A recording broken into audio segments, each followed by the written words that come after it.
Brilliance Audio presents the unabridged recording of A Christmas Flower by Bryan Mooney, performed by Dan John Miller.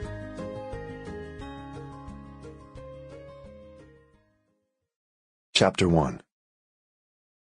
Logan Mitchell worked the overheated chainsaw hard, trying to help contain the growing forest fire. The searing heat from the blaze scorched his back and neck. Rivers of sweat drenched his clothes inside his protective worksuit. He finished clearing a patch of trees and scrub grass, stopping long enough to survey the ground around him. It was then he thought of her. She was intruding on his day-to-day life more and more, and he thought of her often. He wondered how she was doing back home since the funeral. Home. It would be snowing this time of year, he mused.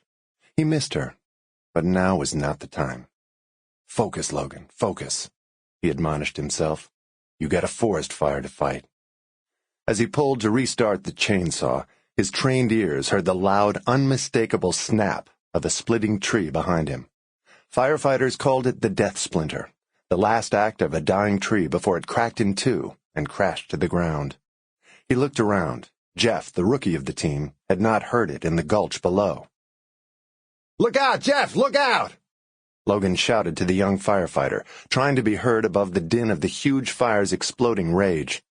The harsh, acrid smoke filled his lungs when he called out, but it was no use. Jeff kept working. Without thinking, Logan dropped his chainsaw and ran at full speed over the burning brush, stumbling over loose rocks as the wind whipped the fire up the hillside.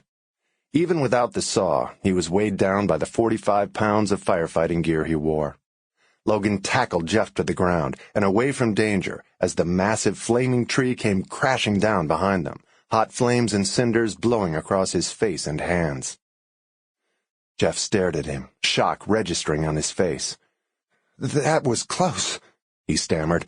"Thanks, Captain," said the 24-year-old recruit.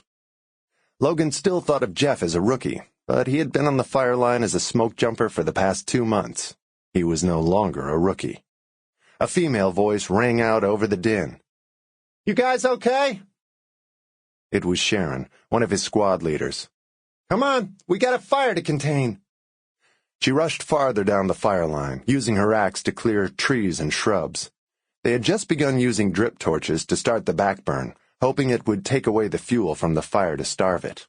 Kill it. Logan looked at Jeff and said, "Let's go. We got work to do." He stood. His back was tired and... Sample complete. Ready to continue?